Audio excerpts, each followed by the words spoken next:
Hey there, this is a lot different than the usual sketch videos, but we decided to branch out a bit and give another type of animation a go, Storytime.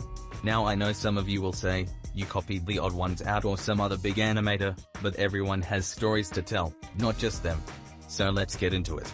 Now, this happened about 2 years ago, and it was about a month after Christmas. I and my family were out on a Christmas holiday vacation in Hawaii. We were having a good time, swimming at the beach, checking out restaurants and doing sightseeing, the usual vacation activities. But here's where the story gets interesting. So it was early in the morning, my parents were in bed on their phones, my sister was still asleep, and I was there vibing playing on my Nintendo Switch, and we were all enjoying ourselves when all our phones went off at once, and it displayed an emergency warning, ballistic missile threat inbound to Hawaii, seek immediate shelter. This is not a drill. All of us were confused. My dad thought our phones had been hacked and turned on the news, my mum said nothing, and I was internally screaming.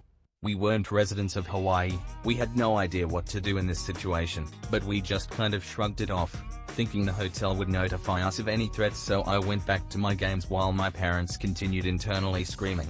Later we went to the buffet breakfast, because yes, they had that, fancy I know. No one else seemed very panicky, so we loaded up on eggs and toast and sat down at a table. When we finally saw something that saved all our sanities, a news report saying it was a false alarm. We all breathed a deep sigh of relief, except for my sister who was asleep through all of this panic.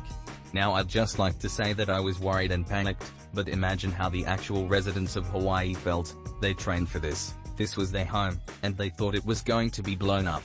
So yeah, I did not get wiped out by a ballistic missile, and I'm not sure whether or not that's a good thing. Thanks for watching and wear your seatbelt.